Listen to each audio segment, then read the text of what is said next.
Think before you speak. A short story. Bella. Stepping outside her petite house onto the porch, Bella takes a minute to admire the contrasting clouds in the sky. Ahead of her, in the distance, float dark gray clouds, seemingly darkening the more she watches them. Whereas right above Bella lies barely a cloud in the sky, except for a few small puffs of white that would float by for a second before a gust of wind sweeps it away. If it wasn't for the fact that Bella needed to get going as to not be late to her destinations, she would have run back inside to grab a camera to capture a photo of such a unique skyline. Taking those thoughts from her head, Bella focuses on her tasks at hand. She has to make sure she completes everything on her list within the next 2 hours. Reviewing everything in her head, Bella remembers she needs to stop at her office to drop off and pick up some papers for court tomorrow, as well as meet with her business partner to trade off some supplies before she could pick up a special surprise for her girlfriend tonight. And speaking of Bella's girlfriend, she has to get going now. Jumping into her small Ford truck, Bella starts her timer in her head to make sure she makes her girlfriend's opening night performance at 7 on time. Taking in one more calming, deep breath, Bella calms her mind as much as her nerves will allow. Asterix. Rushing around backstage, checking in with all of her crew members, Asterix hurriedly makes sure that everything will be ready for opening night, which is in just over an hour. She looks at her watch, taking in a shaky breath. This is going to be a really big night for her. Asterix had always loved theater and arts and anything that could possibly be a creative outlet to her. It had always been her dream to be able to have a full-time job in the arts and be able to support her family with it. And as much as she would never stop trying to reach that goal, Asterix couldn't lie to herself. If you wanted to be an artist, unless you're a big-shot movie star, money and jobs aren't always going to be at your disposal.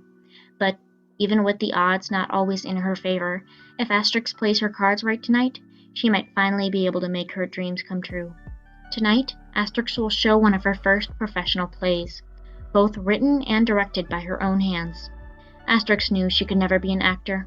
Being in the spotlight was just never her thing, but she always seemed to have a way with words and leading groups of people to work together. So, instead of putting her time and effort into something she knew she could never truly be good at, Asterix decided she would work to help others with that spotlight dream instead. So, finally getting one of her plays out on the main stage would bring her so much closer to that goal. Especially since the company she works with said that if this show goes well tonight, she might finally be able to write more shows for them in the future. Looking out the window and staring at the sky, swirling with a mix of dark clouds and bright rays of sunlight, Asterix prays to whatever god that might be in the sky to let her show be those rays of sun in that picture. Shaking her head, and Asterix pulls her attention away from the window and rushes to some of the younger actors who are calling her name for help. Looking down at her watch, she continues running around, helping out anyone who asks. Asterix smiles when a text from her girlfriend, Vella, pops up on the screen. Don't forget to breathe, love. I promise I'll make your show tonight. And I mean it this time. Vella. Fuck, fuck, fuck, Vella yells to herself as she rushes out of the coffee shop to her car, not even caring that $3 more would be drained from her wallet and added to her swear jar. God damn it, why does this always seem to happen to her? She gets all of her papers from work with no complications at all. She just runs into the office and runs back out. It couldn't have gone any smoother. But of course, the world always has to balance things out. For one, it seems like forever to get to the coffee shop where she's meeting up with her business partner at, and it seems like every stinking light she crosses paths with just has to turn red. Second of all, even when she somehow miraculously ends up making it to her destination on time, Bella's partner ends up being late and forgetting half of the stuff they're supposed to have. Hopping in her car and turning the key in the ignition, Bella checks the time before letting out a shaky sigh of relief. She still has 45 minutes until she needs to be at the theater for Asterix. If she can make sure not to let any distractions get in her way, Bella is 90% sure she can make it to her girlfriend's performance and stop to get her special surprise beforehand. Bella drives down the road, looking up at the sky, seeing how it's now almost completely covered in dark, brooding clouds. She probably should have grabbed the umbrella before leaving the house, but it's too late for that now. After a couple more minutes of driving in silence, not even bothering to turn on the radio, Bella pulls into a small parking lot. Vella jumps out of her car and locks it with a sharp click from her keys, then lightly jogs into one of the small buildings in front of her. Running inside, Vella narrowly avoids one of the little raindrops that have started to fall from the opening sky. She opens the door and is greeted by the soft jiggling from the bell above her before seeing an older man with graying hair come out from the back, smiling at the sight of Vella when he enters the room. "Ah, Vella, you must be here for your package order, yes?" the older man asks, reaching for something under the countertop. Vella nods and smiles with gratitude in response. Mr. Ori, Vella notes, looking at his name tag, smiles softly as he takes his glasses on his head and slides them onto his face before opening a small box and showing it to Vella. "I think you'll be happy to know that there were no complications with getting this beauty through the mail. All you have to do is sign this sheet right here, and this is all yours, since you paid for everything online," Mr. Ori explains to Vella, pushing a couple documents towards her and handing her the little box. Pulling a pen off of her pocket flannel, Vella signs the last of the papers before thanking Mr. Ori and rushing back out to the car. As Vella rushes out of the store, Mr. Ori shakes his head, whispering, "Young love," fondly to himself. Back on the road, once more, Vella squints through the rain that is starting to pour heavier the longer she drives. She pulls out her phone as she comes up to a red light, deciding to send her lover a quick reassuring text to make sure her star isn't stressing out too much. "Don't forget to breathe, love. I promise I'll make your show tonight, and I mean it this time."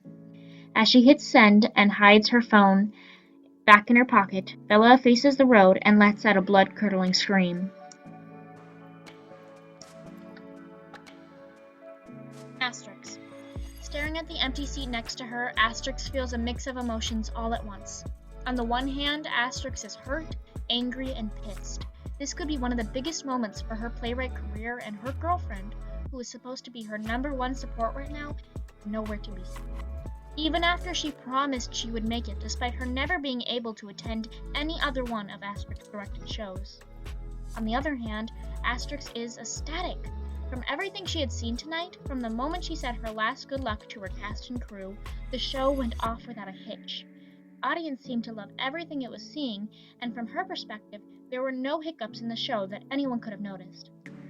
Still gazing at the empty seat next to her, Asterix waits for the rest of the audience to clear out of the theater before going to congratulate her cast with a job well done. As soon as she's certain that there is no one left but herself, Asterix gathers all of her things into her purse and takes one last look at the empty reserved seat next to her. If she focuses hard enough, she can almost imagine Vella there, smiling at her, holding out her hand to walk her back to the family that she had created through the show. Yet here Asterix is, walking herself backstage, alone, not knowing at all what the hell she is going to say when she finally asks Vella what happened. She walks down the hallway towards the sound of laughter and excitement from her cast and crew, pausing to look out the window into the pouring rain, illuminated by the streetlights from outside. Closing her eyes, Asterix listens to the sweet sound of the water droplets pattering against the window. Asterix has always been in love with the rain, and listening to the gentle sounds from the water outside helps negative emotions trying to cloud her mind.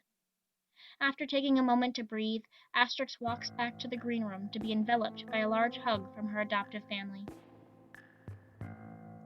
She laughs at the shower of affection and wiggles her way out of the swarm of arms trying to hold her. Now, staring at the group of beautiful actors in front of her, Asterix can feel her cheeks aching from the large smile she's wearing in that moment, almost forgetting about the hurt dwelling deeper in her heart. For that short moment in time, Asterix is almost in complete bliss, until her phone rings. She pulls her phone out of her bag, frowning at the sight of Vella's caller ID lighting up the screen. Gathering up her emotions as best as she can, Asterix accepts the call with a soft click before speaking into the other line. "Yes," she says, waiting for an answer. Asterix's confusion grows tenfolds when she hears an unknown voice on the other line. "Is this Asterix Nordstrom, Bella's girlfriend?" Quickly growing defensive, unknowing of what's happening, Asterix answers, "Why? Who is this? Why do you have Bella's phone?" After bombarding the stranger on the other line with 100 questions, Asterix finally hears a response. Right, sorry, you're probably really confused. My name is Justin, I'm a truck driver. Your girlfriend is in the hospital. She, was in a crash." Asterix's heart stops, and just with those few words, she is already sprinting out of the door, ignoring the calls of confusion from the cast behind her, cord, she only focuses on finding her way to Vela. Bella isn't quite sure what exactly is happening, but the one thing that she does know is that she hurts like hell. If you ask her what exactly hurts, all you would get in response is a pained groan, because it feels like her whole body is on fire.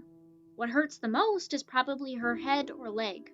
Her head feels like it's being smashed by a hammer, while her leg feels like someone had taken a knife to it and was twisting it in place, over and over.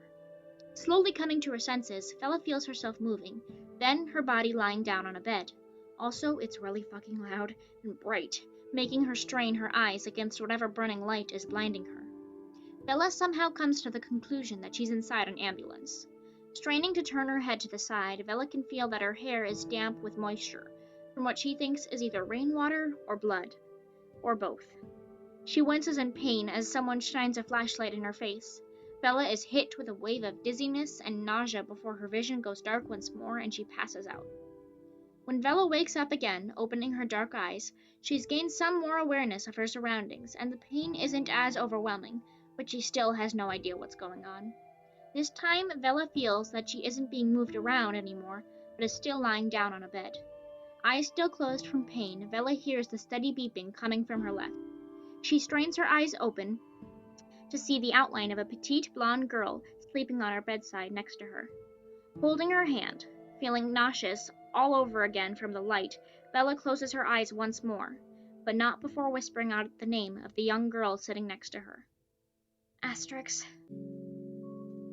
The third time that Bella wakes up since crashing into those blinding lights, she is finally able to hold on to her consciousness and see better than before, even if it's a little blurry at first. Opening her eyes fully, Bella is able to make out that she's in a small, dimly lit, one-person hospital room. Looking around the room more, she notices a chair by her bedside with a small note stuck to it. Straining to fight the soreness in her arm, exhaustion plaguing her body, and the countless of wires attached to her, Bella reaches out for it, barely pulling the note close enough for her to read. Sorry I'm gone. Be back soon. I'm taking a shower. Bella laughs softly in somewhat of a pained cough, figuring that Asterix had written the vague note. Speaking of Asterix. Oh, shit, the play.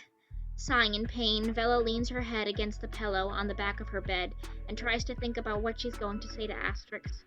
It's probably stupid of her to worry about. There's no doubt in Bella's mind that Asterix would forgive her because of... Wait, what happened to her exactly? Too exhausted to think about it, Bella concludes she'll get answers sooner rather than later. Still, though, she really wanted to attend Asterix's play this time. God knows she feels awful about never making it to any of the others, and that night was supposed to be really special because of the surprise. Wait, her stuff. Did it all get destroyed? Where is everything? Does Asterix know about the pulled from her reeling mind, only causing her to grow more and more tired, Bella turns her head to the entrance to find a shock-ridden Asterix, hair dripping wet from her shower, staring at her.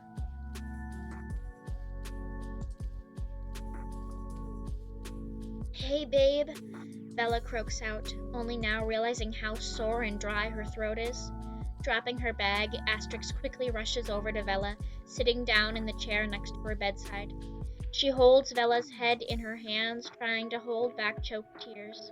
Almost about to cry herself, confused by how Bella tries to make light of the situation, Asterix remains silent.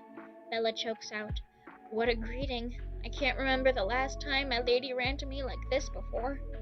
"Shut up, you idiot," Asterix whispers, now unable to hold back tears, then leans in, kissing Bella in a warm but firm embrace. As the two release from each other, Bella stares at Asterix's bright blue eyes, filled with sadness, and whispers, "Sorry I missed your show." Running her hands through Bella's dark hair, Asterix let out a laugh and says in response, "You idiot, you think I care about that now?" Resting her head on Asterix's shoulder, eyelids growing heavier and heavier by the minute, Bella moves to hold Asterix's hand in hers. As she wraps her hand around Asterix's fingers, Bella pauses and looks down when she feels the rough edges of a familiar object that she remembers buying just before all hell broke loose. A ring. An engagement ring. They found it in the wreckage of the car when they went to clean everything up. Asterix whispers, holding on to Vella, too afraid to let go. Well, Vella admits, I can say this is not how I planned asking you to spend the rest of my life with me. You dumbass, Asterix remarks lovingly, while she moves to lie next to Vella, pulling her close to her chest, careful to avoid the bandages wrapping her head and leg. I would have said yes to you even if you proposed in a gas station parking lot. Smiling at her lover's TV reference, Vella begins to let her eyes close again. Relishing in the warmth next to her, Vella teases sleepily, So which one of us is gonna wear the suit? Kissing the top of the brunette's hair, Asterix rolls her eyes while whispering back, Just get some sleep, love. I'll be here when you wake up this time.